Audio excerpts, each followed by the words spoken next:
She had finally broken free. After years of pain, betrayal, and manipulation, Nakeisha Lattimore was moving forward, reclaiming the life that was once stolen from her. She was thriving, building her empire, surrounding herself with love, and proving to the world that she would never be defined by her past. But sometimes, the past refuses to be forgotten. On a cold December night, in the very house she had once shared with the man she thought she had left behind, Nakeisha was found lifeless. The scene was brutal, disturbing, her body left in a way that seemed more like a message than a crime of passion. The moment investigators stepped inside, it was clear this was no random attack. This was personal. Someone had wanted her to suffer. As news of her murder spread, the internet buzzed with speculation. How could this happen to a woman who had fought so hard to escape her demons? Who would want her dead, and why? The answers to those questions would unravel a story far darker than anyone could have imagined. A story of obsession, power, and a twisted need for control.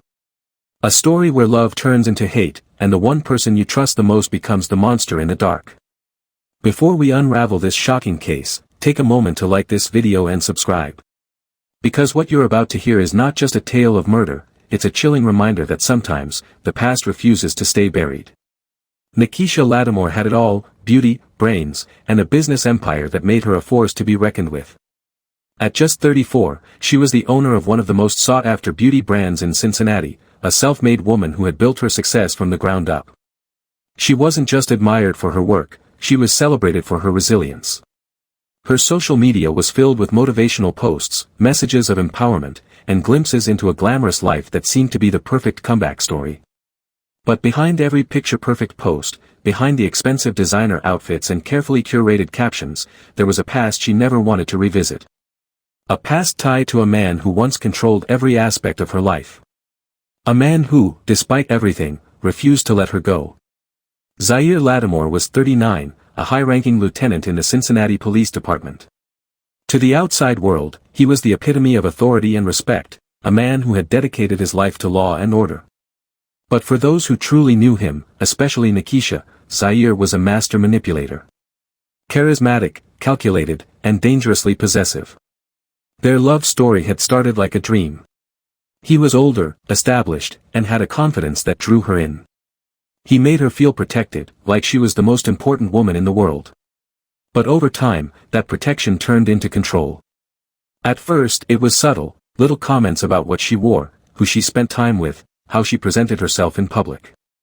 Then, the possessiveness became suffocating. He needed to know where she was at all times, demanded obedience, and made sure she never forgot who held the power in their relationship.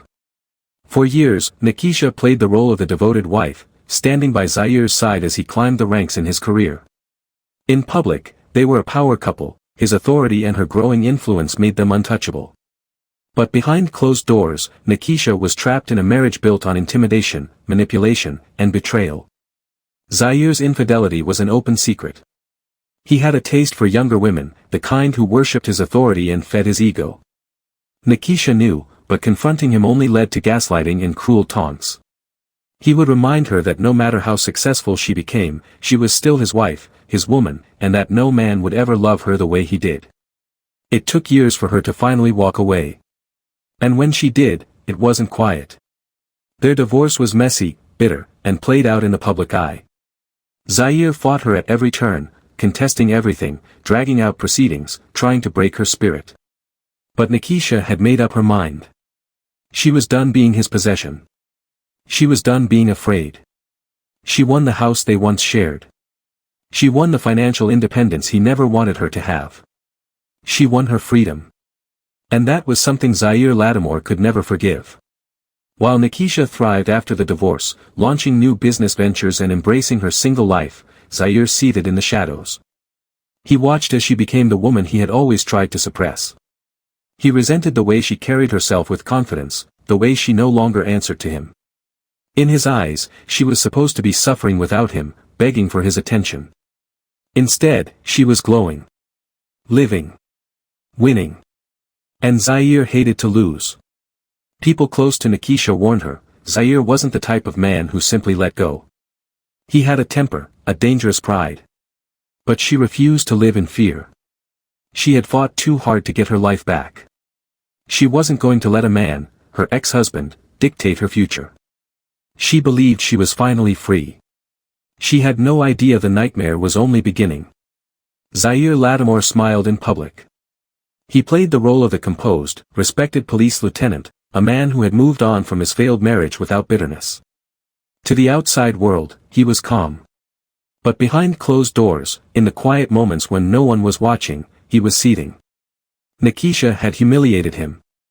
She had walked away and not just survived, she had thrived. She was supposed to suffer without him, supposed to come crawling back, begging for his love, his protection. But instead, she had flourished, her business booming, her confidence soaring, her presence in the city bigger than ever. And that, to Zaire, was the ultimate betrayal. He told himself he wasn't obsessed. He told himself he was simply concerned, that a woman like Nakeisha, bold and arrogant, needed to be reminded of her place. He started keeping tabs on her, making sure she never forgot that no matter how far she tried to run, she would always be connected to him. It started small. Unwanted text messages late at night. A call from an unlisted number where he would listen to her breathe before hanging up. Anonymous flowers sent to her business with cryptic notes like "I see you and I always have." She blocked his number, but that didn't stop him. He would show up at her beauty store unannounced, standing outside, just watching. He wouldn't say a word, just let his presence linger long enough to make sure she felt him. Employees would ask if she wanted them to call security, but Nakeisha would shake her head. "He just wants a reaction," she'd say. "I won't give him that satisfaction." But the truth was, she was scared. She confided in her closest friends that she didn't feel safe. She hated that she could feel his eyes on her even when he wasn't there. She hated the paranoia creeping in, making her second-guess every shadow, every unfamiliar car parked outside her home. Some nights, she barely slept, jolting awake at the sound of the wind, convinced someone was in the house. She thought about moving, packing up, leaving Cincinnati behind for good. But this was her city. Her life. Why should she be the one to run? Zaire saw her fear. And he loved it. But it wasn't enough. If Nakeisha wasn't going to come back to him, then he would make sure she never belonged to anyone else. If she was going to live without him, he would make sure she never lived in peace. Zaire wasn't going to get his hands dirty, not directly. He was a police officer, after all. He had a reputation to protect, a career that still mattered. But he had someone in his family who didn't care about reputations. Someone who had nothing to lose. Darnell D'Lo Lattimore was Zaire's younger cousin, a 27-year-old ex-con who had spent most of his life bouncing in and out of prison. Armed robbery. Assault. Drug trafficking. Darnell was reckless, violent, and most importantly, loyal. Zaire knew that Darnell would do anything for him. He had helped his cousin out too many times for it to be any other way, putting money on his books when he was locked up, getting his charges reduced when he got caught up in the streets. Darnell owed him. And now, it was time to collect. Zaire didn't just want Nakeisha dead. He wanted her destroyed. The plan was simple. Darnell would break into her home late at night. He would violate her, strip her of the dignity she held onto so tightly. And when it was over, when she was broken and helpless, he would kill her in the most humiliating way possible. A warning. A lesson. Zaire provided the key. Told him exactly where to find her. Gave him everything he needed to make sure Nakeisha's last moments were filled with terror. And then, he waited. Waited for the night she would take her last breath. Nakeisha Lattimore had no idea she was living her final hours. She had just returned from a business trip to Miami, where she had spent the last few days meeting with investors, networking, and planning the next big expansion of her beauty empire. It had been a good trip. She felt energized, accomplished. She was finally at a place in her life where she was winning, and no one, not even Zaire, could take that away from her. Or so she thought. That evening, instead of heading straight home, Nakeisha decided to stop for a drink at one of her favorite spots, a sleek, upscale lounge in downtown Cincinnati. It was a last-minute decision, a chance to unwind before settling in for the night. She ordered a cocktail, sipped it slowly, scrolled through her phone. She even posted a quick Instagram story, a boomerang of her glass clinking against the bar, captioned, "Back home, but never off the grind." She had no idea she was being watched. Somewhere, in the shadows of that dimly lit lounge, a pair of eyes followed her every move. At 11:30 p.m., Nakeisha settled her tab and made her way to the exit. Surveillance footage captured her walking out alone, keys in hand, head held high, completely unaware that she was being hunted. She drove home, the city lights reflecting in her rearview mirror, never once noticing the car that followed her at a distance. By the time she pulled into her driveway, her fate was already sealed. Inside the house, waiting in the darkness, was Nakeisha Lattimore. He had been there for hours, crouched in the shadows, heart pounding with adrenaline. Zaire had made sure of everything, given him a key, told him where she kept the security alarm panel, told him exactly what to do once she walked through that door. And now, the moment had arrived. As soon as Nakeisha stepped inside, the air shifted. Something felt off. She paused in the doorway, scanning the space, her instincts kicking in. That was when he struck. Darnell exploded from the darkness, slamming into her with brutal force. She barely had time to scream before his hands were around her throat, forcing her to the ground. She fought, she clawed, she kicked, she bit, but he was too strong, too determined. He didn't just want to kill her. He wanted to make her suffer. Darnell pinned her down, overpowering her completely. The struggle was vicious, filled with gasps, choked sobs, desperate attempts to break free. But Nakeisha was no match for him. And when the worst of it was over, when her body was limp and shaking from the violation, Darnell reached for her throat once more. This time, he didn't let go. She thrashed beneath him, nails digging into his arms, legs kicking weakly, but the fight was slipping away. Her vision blurred, her chest burned, her body begged for air that would never come. And then, nothing. Silence. Darnell sat back, panting, staring down at her lifeless body. Her eyes were still open, frozen in terror, her lips slightly parted as if caught mid-scream. But he wasn't done yet. He yanked her pants down to her ankles, leaving her exposed and vulnerable. He wanted it to look like a random act of sexual violence, something detached from Zaire, something that would lead the police down the wrong path. Then, with the same cold efficiency he had used to take her life, he slipped out of the house, vanishing into the night. Nakeisha Lattimore, strong, ambitious, fearless, was gone. And outside, in the safety of his home, Zaire Lattimore waited for the news he already knew was coming. Morning came, but Nakeisha Lattimore never answered her phone. Kamaya Lattimore knew something was wrong the moment her sister didn't respond to her usual good morning text. At first, she brushed it off, maybe Nakeisha was still asleep, exhausted from her business trip. But as the hours passed and her calls went straight to voicemail, an unease settled in her stomach. Nakeisha was never one to ignore her phone. By noon, Kamaya couldn't shake the feeling that something was off.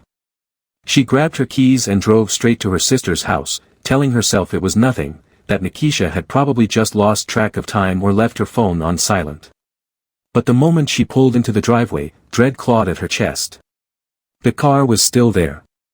The curtains were drawn. And there was no sign of movement inside.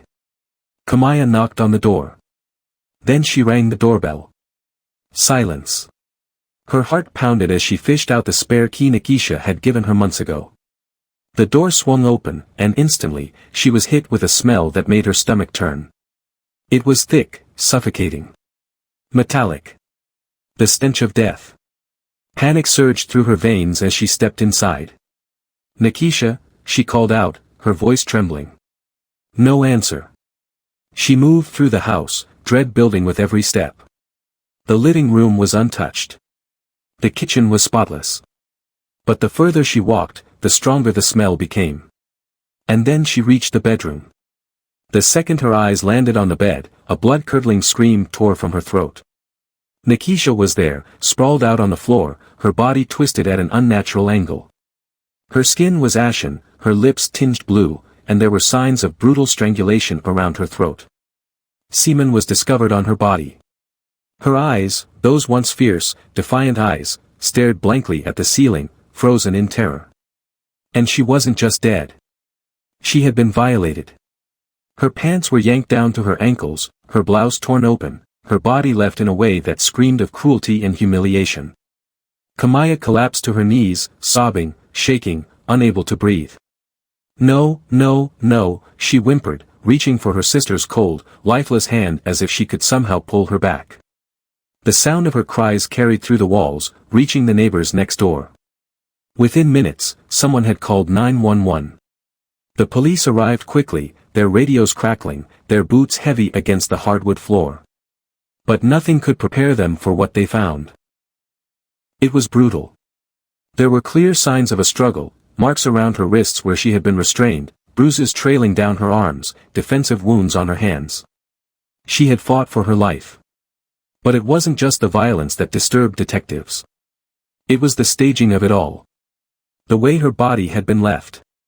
The attempt to make it look like a random act of sexual violence. Only, it wasn't random.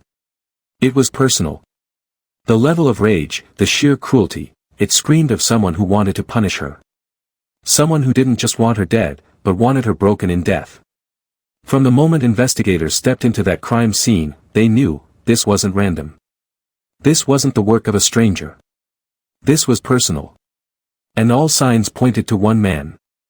Zaire Lattimore. The ex-husband. The man who had spent years controlling Nakeisha, resenting her, refusing to let her go. The man with every reason to want her silenced. Detectives wasted no time bringing him in for questioning. They laid out what they knew, his history of obsession, the stalking, the threats. But Zaire was calm, too calm. He sat back in his chair, arms folded, shaking his head like the idea was ridiculous. "I had nothing to do with this," he said. "I was playing poker with my guys all night. You can ask them." And he wasn't lying. Investigators checked his alibi, and it held up. Surveillance footage from the bar showed Zaire laughing, drinking, surrounded by colleagues during the exact time Nakeisha was murdered. For a moment, it seemed like he had nothing to do with it. But detectives knew better. Zaire wasn't stupid. He was a high-ranking officer. He knew exactly how to cover his tracks. Still, without evidence tying him to the crime, their hands were tied. Then came the breakthrough. The autopsy confirmed what detectives already suspected: Nakeisha had been sexually assaulted before she was killed. The DNA semen sample found on Nakeisha's body did not belong to Zaire Lattimore. It was someone else's. A match hit the system almost instantly. Darnell Lattimore. A name that made detectives' blood run cold. Darnell, better known as D-Lo, was Zaire's younger cousin, a 27-year-old career criminal with a violent past. He had been arrested multiple times for sexual assault, armed robbery, and aggravated battery. A man with no morals, no conscience, and nothing to lose. And now, he had left his DNA all over a crime scene. Investigators wasted no time tracking him down. They found him holed up in a seedy motel just outside of Cincinnati, living under a fake name. The moment police burst through the door, he didn't even try to run. He just stood there, hands raised, eyes wide with fear. He knew it was over. But what he told detectives next changed everything. At first, he tried to deny it. Said he didn't know what they were talking about. But the second they mentioned the DNA, his whole body slumped. And then, like a dam breaking, the truth spilled out. "I didn't do it alone," he whispered. Zaire set the whole thing up. The room fell silent. Darnell's hands shook as he admitted it all. Zaire had paid him $10,000 for a job that would put that bitch in her place. Zaire had given him the spare key, had told him exactly when Nakeisha would be home. He wanted her violated, humiliated, made to suffer in the worst way possible. "He told me she needed to be taught a lesson," Darnell muttered. "Said she had to pay for disrespecting him." It was worse than anyone imagined. This wasn't just murder. It was an execution. A punishment. And the mastermind? The man who had smiled in the interrogation room, pretending to be a grieving ex-husband. Detectives had him right where they wanted. And this time, he wouldn't be able to escape. The courtroom was silent as the judge entered, the weight of the case pressing down on everyone inside. The trial of Zaire Lattimore wasn't just another high-profile case, it was a reckoning. A moment where the mask of a respected officer, a man once seen as a pillar of law and order, was ripped away to expose the monster underneath. Darnell D-Lo Lattimore had already sealed his fate. The moment he confessed, there was no saving him. The evidence was airtight, the brutality undeniable. When he stood before the judge, there was no fight left in him. No arrogance. No excuses. He pled guilty to first-degree murder, rape, and conspiracy to commit murder. The judge didn't hesitate. Life in prison without the possibility of parole. No mercy. No second chances. But the city wanted more. They wanted the man who orchestrated it all. They wanted Zaire Lattimore. When he was first arrested, he acted like it was all a mistake. Walked into the station with his head held high, dressed sharp, like he was still in control. Like this was all some misunderstanding that would blow over. But as the evidence piled up, that confidence started to crack. Prosecutors painted him as a man obsessed with control, a narcissist who couldn't stand to see a woman thrive without him. He had money, power, influence, but none of it mattered if Nakeisha lived on her own terms. If she could walk away from him and never look back. To Zaire, that was unacceptable. Testimony after testimony exposed his obsession. The stalking. The cryptic messages. The threats disguised as concern. And then, the ultimate betrayal, hiring his own flesh and blood to carry out a crime so horrific, it shook the entire city. His defense team tried. They argued that Darnell had acted alone. That Zaire was being set up, that the confession was coerced. But the jury saw through it. The deliberations took only 2 hours. When the verdict was read, the tension in the room was suffocating. Guilty. On all counts. Murder. Conspiracy to commit murder. Solicitation of sexual assault. Zaire stood there, expressionless. Not a flicker of regret. Not a moment of shame. Then came the sentence. The judge's voice was steady, but there was fire beneath it. You, Zaire Lattimore, are a disgrace to the badge you once wore. You did not act out of passion. You did not act in self-defense. You acted with pure, calculated evil. For that, this court sees no reason for leniency. A pause. The entire room held its breath. I hereby sentence you to death by lethal injection.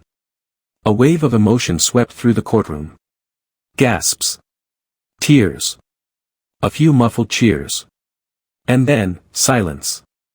Zaire didn't break. He didn't beg. He didn't react at all. Until his eyes locked on Kamaya. And then, that smirk. That cold, arrogant smirk. And with a voice dripping in venom, he muttered, she should have listened. It was a final insult. A last attempt at control. But he had lost. His time was over. And soon, so would he be. Nakeisha fought for her freedom, but in the end, her past refused to let her go. She did everything society tells victims to do, she left, she built a new life, she surrounded herself with success and ambition. But none of it was enough to protect her from a man who believed she still belonged to him. This case is more than just a horrific crime. It's a chilling reminder of how obsession, power, and revenge can destroy lives. It forces us to confront uncomfortable truths about domestic violence, control, and the devastating cost of leaving an abuser. How many times do we hear stories like this and shake our heads, only for it to happen again? How many women cry out for help, only to be told they're overreacting? Could Nakeisha have been saved if her fears had been taken more seriously? How do we hold those in power accountable when they abuse their influence? Justice was served, but it came too late for Nakeisha. Her story is now a cautionary tale, one that demands to be heard. If this case shocked you, like and subscribe for more cases that explore the darkest intersections of love, lies, and betrayal.